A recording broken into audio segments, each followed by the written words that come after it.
What would you do if you lived in a small, narrow room and every night dreamed of a little girl in a red dress standing next to your bed, singing?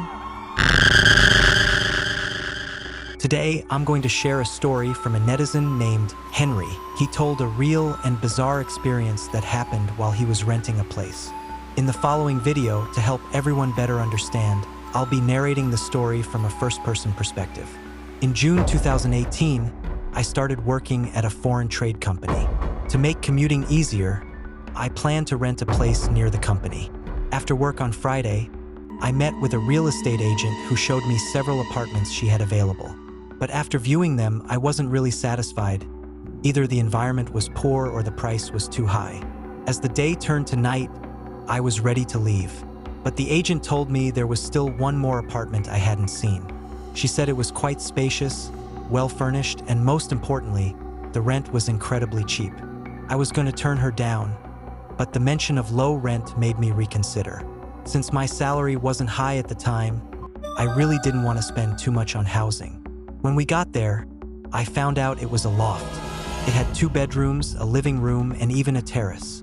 The most surprising part was that the rent for this 50-something square meter place was only $1,400 a month. In a city where land is so expensive, this was an unbelievably good deal. Still, I had a few reservations. The complex was a bit old, and the lighting wasn't great. The sloped ceiling in the loft made it inconvenient to move around. Sensing my hesitation, the agent quickly said I only needed to pay a 1-month deposit. Since I was a new tenant, she'd even throw in free Wi-Fi. I was pretty tempted after hearing that, so I signed the lease on the spot. The next day, I moved in right away and invited a few girlfriends to help me clean up. While we worked, I kept bragging to them, saying, "Look at this, such a big place for such a cheap price." I was thrilled. Little did I know that in the months to come, this loft would bring me a kind of fear I had never experienced before. About half a month after moving in, one of my college classmates, let's call her Muna, came. She called me and asked to crash at my place for a few days while she looked for her own apartment. A few days into her stay, she told me that the room she was sleeping in felt strange. Every night around 2 a.m., she would suddenly wake up for no reason and have a hard time falling back asleep. I figured she just wasn't used to a new bed, but Muna said that normally, her greatest strength was being able to sleep anywhere. She didn't know what was going on these past few nights. A couple more days went by. When I asked her again how she was sleeping, she said everything was fine now. She'd been sleeping well lately. But from that point on, I suddenly started having nightmares. I'd often wake up in the middle of the night in a cold sweat. At first, the dreams took place inside the loft. I could see myself sleeping, and beside me was always a little girl in a red dress, watching me and humming a song. Every time I woke up from those dreams, I would always wake up to find myself lying in exactly the same position as I had in the dream. A few days later, Muna found a place and moved out, but I continued to have nightmares every single night. I couldn't help but let my imagination run wild. I even bought a Peachwood sword online and hung it in the bedroom, hoping it would ward off evil. But it was completely useless. The nightmares kept haunting my sleep night after night. As time went on, my mental state started to deteriorate. I was always tired and completely drained. During that period, I got sick frequently, made constant mistakes at work, and even my daily life felt full of setbacks. I often heard whispering voices outside the bathroom while I was showering at night. What was strange was that the loft bathroom didn't even have a window. So where were those voices coming from?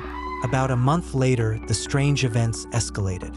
I started noticing that items in the apartment would mysteriously move on their own. For example, I'd hang my jacket on the rack, but after waking up, I'd find it folded in my bedroom closet. I started wondering if I had developed a sleepwalking disorder. Around that time, my close friend Muna came to visit during her vacation. Since we hadn't seen each other in a long time, we had endless things to talk about. So she ended up staying with me for several days. But during her stay, she kept telling me, "Why am I having so many nightmares lately?"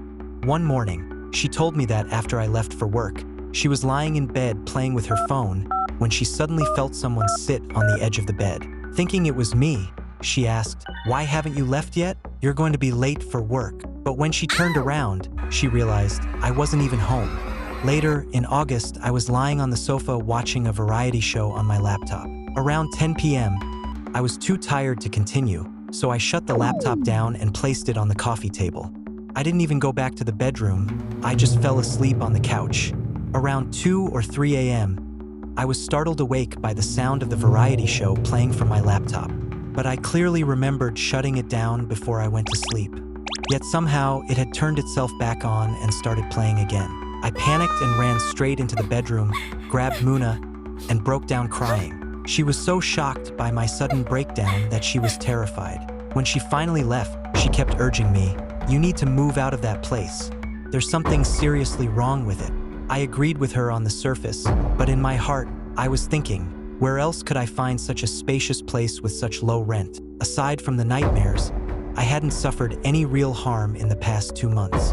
I kept telling myself, as long as I have a clear conscience, I don't need to be afraid of ghosts knocking on my door. But then came a Saturday morning in October.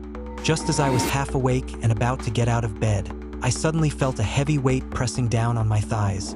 I woke up instantly, but there was nothing in front of me. Still, I could clearly feel something pressing down on my thighs. A wave of overwhelming fear shot through my entire body. I was trembling uncontrollably, but my mind remained clear. I knew I had to do something. So I gathered all my strength and shouted, "Get off!" The moment I yelled, that heavy pressure vanished instantly. As soon as I could move, I rushed out of the room and ran downstairs. It was only then that I truly realized whatever this thing was, it wasn't friendly. In fact, it clearly didn't want me living there anymore. That was the moment I finally made up my mind to move out. I immediately called my boss to request leave. My boss was very understanding. Even though my excuse about a haunted apartment sounded a bit ridiculous, he still gave me 3 days off. The next day, around noon, when the sun was at its strongest, I braced myself and went back to pack up my things. As soon as I stepped into the building's stairwell, I was overcome by a terrifying silence that made my whole body tremble uncontrollably. I just wanted to gather my stuff as quickly as possible and get out. When I reached out to grab the suitcase from the top of the wardrobe, just as I was about to go get a stool, the suitcase suddenly fell down on its own. I stood there frozen, my legs shaking. I didn't even bother to take anything with me. I turned and ran out immediately. In the end, I got a few male colleagues to help me move. Thankfully, nothing weird happened during the move. After everything I'd experienced, I no longer dared to be tempted by low rent. My new apartment was small and expensive, but it had good lighting, and the community was always bustling with people. A long time later, I happened to pass by that old complex again. While chatting with an old man walking nearby, I finally learned the truth. There had once been a murder in that attic apartment I had lived in.